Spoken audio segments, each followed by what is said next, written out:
What's up, YouTube? Welcome back to the channel, Demo's Diecast. Thank you guys for tuning in today. Huge shout out to all of the returning viewers and subscribers. Thank you guys. Thank you very much. And welcome to any new subscribers or first-time viewers. Welcome to the channel. I hope everybody had a great weekend out there and had a great start to your week. Today we are back with episode 2 of comparing Hot Wheels to premium diecast such as Tarmac and Inno64, GCD, all those kind of brands, and then comparing those to Hot Wheels, mainlines and premiums. So up today, as you can see in the back here, we have duplicates of each of the 4 cars. So we'll be going through each one, and I will just show you the kind of the differences and what makes the premium diecast brand that much better than Hot Wheels.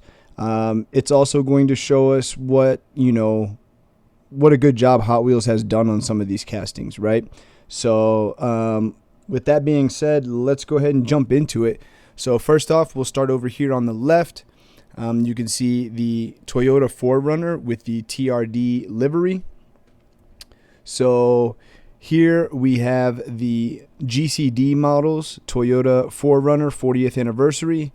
And on the left here, we have the Hot Wheels Boulevard Premium Toyota 4Runner.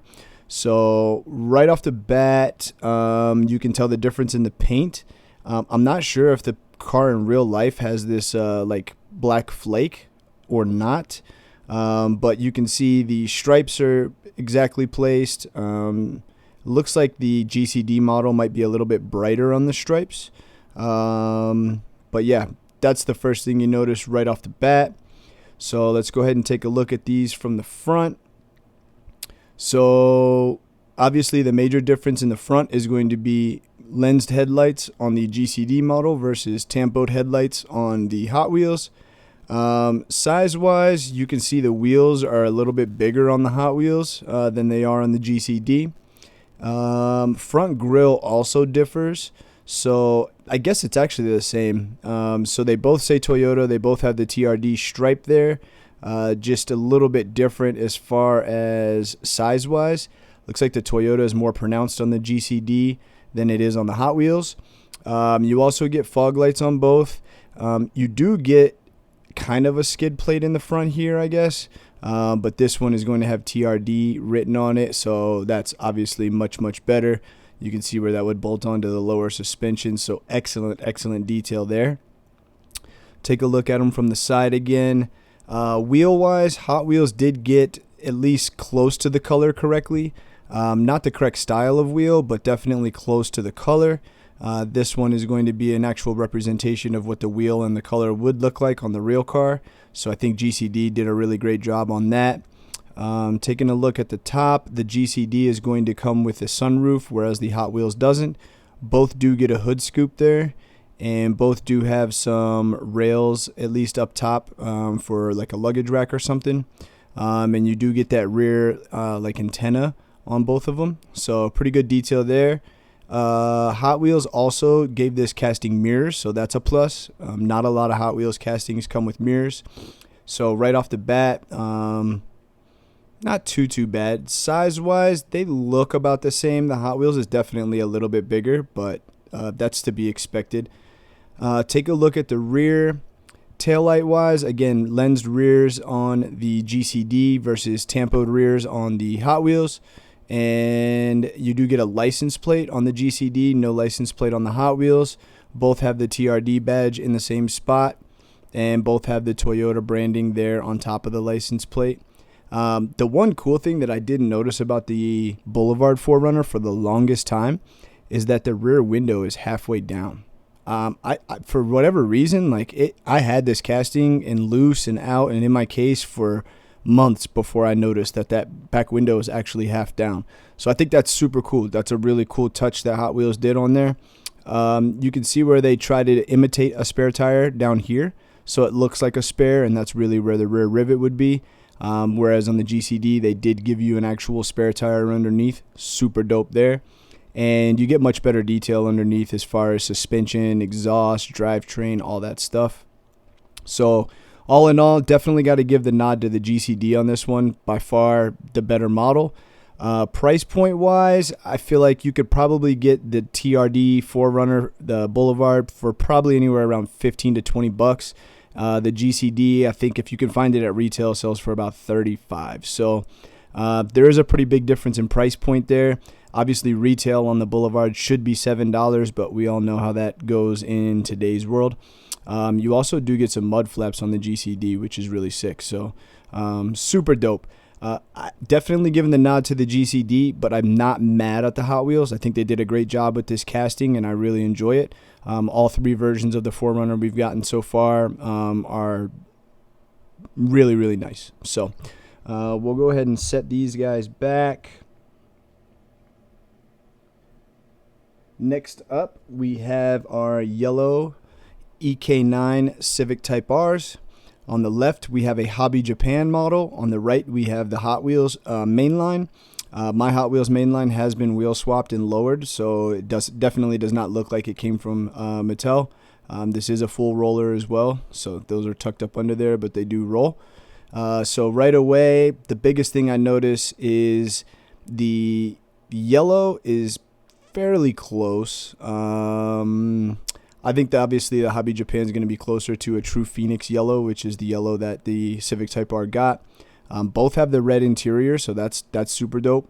You do get side markers on both. However, on the Hot Wheels, it is not painted. So let me go ahead and take a closer look. So you can see it there. It is there. It's just not painted. And on this one, you do get a painted side marker, so that's a little bit of a plus there. Also, too, which I was disappointed with in the Civic Type R casting from Hot Wheels, you don't get that side Civic Type R badge there on the rear quarter panel. I thought they dropped the ball on that for sure. You do get it on the rear, but I do think it should have been on the side as well. So a little bit disappointing, but if you pay attention to Hot Wheels and they do front and rear tampos, then you generally don't get side tampos. If you get side tampos on a car, then you generally don't get front and rear tampos. So I understand and I get it, but all in all, as a purist and as a Honda guy, I would have loved that on this model. Take a look at them from the front. Again, the major difference that you're going to see, the Hobby Japan lensed headlights. The Hot Wheels is going to have tampoed up headlights. Both do give you the red Honda badge there on the hood. The grille is much nicer on the Hobby Japan, whereas this one is just kind of there. It is cut out, but it's not painted black or differentiated in any way. Both do show the front lip there, so that's pretty sick. And then also you get these little vents here, which are going to be painted or at least differentiated on the Hobby Japan, whereas on the Hot Wheels, they're just going to be body colored. So you do get mirrors on the Civic Type R casting as well, so that's super dope. Both are right-hand drive, which is correct. Civic Type Rs were only released in Japan. You could not get this car in the US when it was out. We'll take a look at the sides. Rears, spoiler wise, I feel like they're both pretty good. Obviously this one's gonna be a little bit more accurate, but Hot Wheels did a good job of showing us what the Civic Type R spoiler should look like. Rear tail lights, again, you're going to get lensed on the Hobby Japan versus tampoed up on the Hot Wheels. Exhaust detail, much better on the Hobby Japan. Both give you the Type R sticker on the rear. Both are going to have rear license plates. You do get the Ryu's Ride license plate or Ryu license plate on the Civic Type R, so that's sick. Take a look at this. Yeah, so pretty much all in all, base detail, mine has been shaved down because it is lowered, so but if you take a look, you know, you don't get really too much crazy detail on the Hobby Japan. So and both are plastic base, so all in all, definitely gonna go with the Hobby Japan on this one. Those Type R wheels are pretty accurate as well, so super sick there. You get the red H emblem on the center cap, so super dope. But yeah, Hot Wheels didn't do a bad job with this EK9 Type R casting. It's just the Hobby Japan is that much better. If you can find the Hobby Japan at retail, I want to say they go for about 20 to 25. It's probably going to be pretty hard because I think this is an older release. Civic Type R's in the main lines, you could probably find these for around $5 now. But yeah, when they were out, they were $1 and change. So there it is. So going with the Hobby Japan on this one, but not mad at the Hot Wheels casting at all. Definitely a great casting. They did a great job on it. We'll set these back. The one thing about the Hobby Japan too is it does not roll. It doesn't even want to. Like, there's space there, but I could probably crack the screws and get it to roll, but I just never took the time to really mess with it. But so that is a downer for the Hobby Japan, but not a major deal or a deal breaker. Next up, we have the Nismo Skyline R34. So right off the bat, the silver on both is pretty close, actually. You get a little bit more sparkle in the Hot Wheels and flake than you do in the Inno64, but all in all, I think, pretty good job there. You do get your Nismo stripe on both of those, all the way down the side. I wheel swapped mine with the black 5-spokes because that was the closest to the true representation of the Nismo LMGT wheel that comes on that car. And as you can see here, the Inno64 also has that same black 5-spoke. So super dope there. Venting on the sides on the front bumper there, so you do get it painted black to differentiate it. Both of them have side markers. Both have the GT badge down there on the lower fender, so super sick there. On the Hot Wheels, they chose to go with the black Nismo branding on the side of the top plane of the wing, whereas you don't get that on the Inno64. So let's go ahead and take a look at our fronts. You do get lensed up headlights versus tampoed headlights here. Both have the GTR badge in the grille. Both also have the Nismo branding there on what would be the front mount. The Inno64 is going to look like an actual front mount intercooler, whereas you just get the black grille on the Hot Wheels. Not too upset with that though. Clear turn signals on the Inno64 versus the amber on the Hot Wheels, and front lip and front bumper look about the same. You do get some extra venting down here on the bottom, right along there on the Inno64. Take a look at the base. They actually did really good base detail with the R34 on Hot Wheels, so that's pretty sick. Everything's really clear, really differentiated, and but you do get the painted exhaust on the Inno64 screwed together as well. Let's go ahead and take a look at our rears. Lens taillights versus decals on the Hot Wheels. The wing, so if you take a look at the wing, you can see the posts are much more spread out on the Inno64, and they're much closer on the Hot Wheels. Both are going to be the stock GTR style wing. They did a really good job of making that wing blade on the Hot Wheels, so super impressed with that. This one you are going to get a little Nismo decal as well. But badging and everything is going to be exactly the same, it looks like. Actually, no. So you don't get the Nismo badge here on the deck lid like you do on the Inno. Both have the red rain / fog light on the rear, as well as the clear reverse light. Both have the Nissan badge there on the trunk underneath the third brake light, and both have the GTR badge as well. So yeah, I'm not mad at the Hot Wheels version of this one at all. Obviously, the Inno64 is much nicer.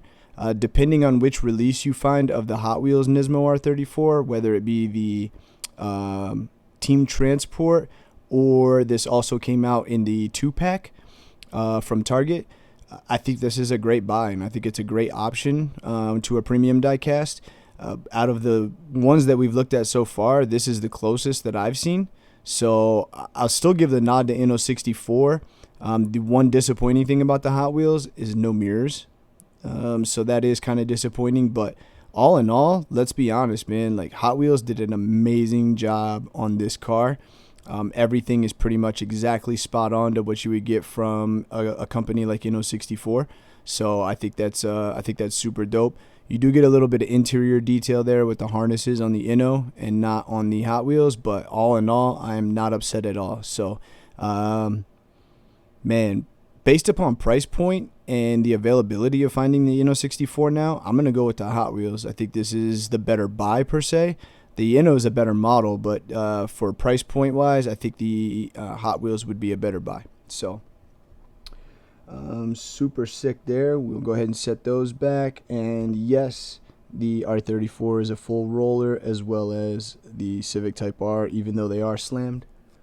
And last up for this video, we have the Nissan Skyline R30. So on the left here, we have the Inno64 R30, and on the right, we're going to have the premium version of the Nissan Skyline R30.